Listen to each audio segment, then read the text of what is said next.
Hi മക്കളെ, നമ്മളിന്ന് live പോയിരുന്നു സുപ്രീം കോടതിയുടെ എൻറ്റയർ പ്രോസസ്സിലൂടെ. ഞാനും സുഹൈൽ സാറും നിങ്ങളുടെ കൂടെ ഉണ്ടായിരുന്നു.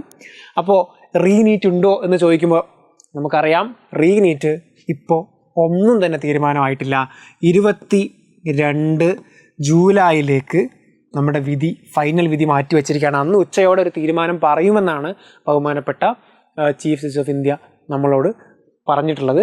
പിന്നെ എന്തൊക്കെയാണെന്ന് ചർച്ച ചെയ്തത്, ലീക്ക് ഉണ്ട് എന്നുള്ളത് പണ്ടേ പറയുന്ന കാര്യമാണ്. മാസീവ് ലീക്ക് ഇപ്പോഴും ആർക്കും എന്ത് ചെയ്യാൻ പറ്റില്ല, പ്രൂവ് ചെയ്യാൻ പറ്റിയിട്ടില്ല എന്നുള്ളതാണ് റിയാലിറ്റി. ഇന്ന് ഒരുപാട് കാര്യങ്ങൾ ചർച്ച ചെയ്തു. അത് ആദ്യം IIT മദ്രാസിൻ്റെ ബെൽ കർവ് എടുത്ത് ചർച്ചയ്ക്ക് വെച്ചു.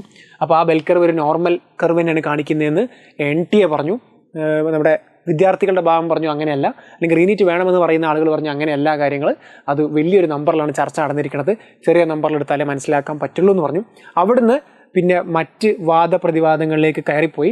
അവിടെ നിന്ന് പിന്നെ വന്ന കാര്യമാണ് നമ്മുടെ ഹസാരിബാഗ് പട്ന എന്ന് പറയുന്നത്. ഹസാരിബാഗിൽ ആ പേപ്പർ, അതായത് പട്നയിലൊക്കെ ആ പേപ്പർ ലീക്കിൻ്റെ കാര്യം, രാവിലെ ബാങ്കിൽ നിന്ന് പേപ്പർ എക്സാം ഡേൻ്റെ അന്ന് പേപ്പർ ലീക്കായി എന്നാണ് പറയുന്നത് പട്നയിൽ. ഹസാരിബാഗിലേക്ക് വരുമ്പോൾ അവിടെ എന്താണ് സംഭവിക്കുന്നത്, അവിടെ എക്സാം സെൻറ്ററിലെ ഒരു ഓഫീസർ, നോഡൽ ഓഫീസർ, അയാൾ പറയുകയാണെന്ത്, ഞാൻ നിങ്ങളുടെ പേപ്പർ നിങ്ങളോട് വെച്ചാൽ മതി, കെമിസ്ട്രി ഫിസിക്സ് ടീച്ചേഴ്സിനോട് ഫില്ല് ചെയ്ത് വെക്കാം എന്നുള്ള രൂപത്തിലുള്ള 2 ഇൻസിഡൻസ് ആണ് ഇന്ന് ചർച്ചയ്ക്ക് മെയിനായിട്ട് എടുത്ത് വെച്ചത്.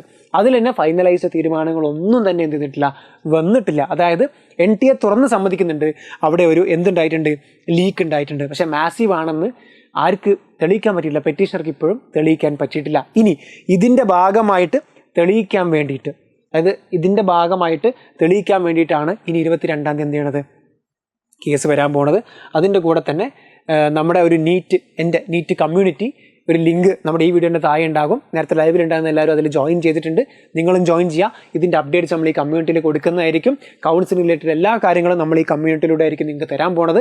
കൗൺസിലിംഗ് കഴിഞ്ഞ് കഴിഞ്ഞാലും നീറ്റ് 2025 കണ്ടൻസ് പോലും നിങ്ങൾക്ക് ഇതിൽ അവൈലബിൾ ആയിരിക്കും. അപ്പോൾ കോടതി എന്താ പറഞ്ഞത്, ഈ 2 ഭാഗത്ത് ലീക്ക് നടന്നിട്ടുണ്ട്, അതുകൊണ്ട് എന്ത് ചെയ്യണം, സെൻറ്റർ വൈസും സിറ്റി വൈസുമായിട്ടുള്ള റാങ്ക് ലിസ്റ്റ് പെട്ടെന്ന് തന്നെ ഈ വരുന്ന ശനിയാഴ്ച പബ്ലിഷ് ചെയ്യാൻ പറഞ്ഞിട്ടുണ്ട്. അതായത് ഈ വരുന്ന ശനിയാഴ്ചയെങ്കിലും ഈ city wise, centre wise rank list publish ചെയ്യാൻ പറഞ്ഞിട്ടുണ്ട്. അപ്പോൾ അങ്ങനെ വരുമ്പോൾ നമുക്ക് പുറത്തുള്ള പബ്ലിക്കിനും കൂടി എന്ത് ചെയ്യാൻ പറ്റും, അതൊന്ന് അസസ് ചെയ്യാൻ പറ്റും. എന്നിട്ട് അവിടെ എന്തെങ്കിലും തിരിമറി നടന്നിട്ടുണ്ടോ എന്നുള്ള രൂപത്തിലുള്ള ചർച്ചകളൊക്കെ, ഫൈനലൈസ്ഡ് ആയിട്ടുള്ള ചർച്ച 22, അതായത് ജൂലൈ 22-നാണ് ഇനി നമ്മുടെ ഫൈനൽ ഡിസിഷൻ വരാൻ പോകുന്ന മക്കളെ. അപ്പോൾ ഇന്ന് എന്തൊക്കെ ചർച്ച ചെയ്തു എന്ന് ചോദിച്ചു കഴിഞ്ഞാൽ ഒരുപാട് കാര്യങ്ങൾ ഇന്ന് ചർച്ച, ബെൽ കർവിൻ്റെ കാര്യങ്ങൾ ഇന്ന് ചർച്ച ചെയ്തു. അതായത് ക്വസ്റ്റ്യൻ പേപ്പർ പ്രിൻറ്റിംഗ് പ്രസ്സിൽ നിന്ന് ബാങ്കിലേക്ക് വരുന്ന സിറ്റുവേഷൻ, പ്രിൻറ്റിംഗ് പ്രസ്സിൽ നിന്ന് ബാങ്കിലേക്ക് വരുന്നത് ഒരു പ്രൈവറ്റ് ലോജിസ്റ്റിക് കമ്പനിയിലൂടെയാണെന്ന് ഇന്ന് ചർച്ച ചെയ്തു. അപ്പോൾ ആ പ്രൈവറ്റ് കമ്പനിയിലൂടെയാണെങ്കിൽ അവിടെ ഒരു റിസ്ക് ഇല്ലെന്ന് ചോദിച്ചു. അപ്പോൾ NTA പറഞ്ഞു ഇത്രയും കാലം അങ്ങനെ തന്നെയാണ് ചെയ്തതെന്ന് പറയേണ്ടായി. അതിനുശേഷം ആ പ്രൈവറ്റ് കമ്പനി ഈ റിക്ഷയിലൂടെ കൊണ്ടുപോകുന്നുണ്ടെന്നും ആ പ്രൈവറ്റ് കമ്പനിയിൽ ആ ഒരു നമ്മുടെ ക്വസ്റ്റ്യൻ പേപ്പറിൻ്റെ പെട്ടി എത്താൻ പല സ്ഥലങ്ങളൊക്കെ എത്തിയെന്നൊക്കെ ക്ലെയിംസ് ഉണ്ടായിരുന്നു. ഇതിൽ തന്നെ ലീക്ക് നടന്നത് പ്രൈവറ്റ് പ്രിൻറ്റിംഗ് പ്രസ്സിൽ നിന്ന് ബാങ്കിലേക്ക് പോകുമ്പോൾ ഏകദേശം 9 ദിവസത്തെ ഗ്യാപ്പുണ്ട്.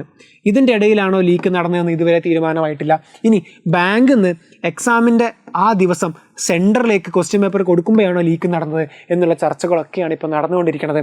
ഇനി ജൂലൈ 22 ലഞ്ചോടെ നമുക്കൊരു തീരുമാനം പറയാം. 10 മണിക്ക് തന്നെ, രാവിലെ 10 മണിക്ക് തന്നെ നമുക്ക് ഇരിക്കാം എന്നാണ് ബഹുമാനപ്പെട്ട ചീഫ് ജസ്റ്റിസ് ഈ വിഷയത്തിൽ പറഞ്ഞത്.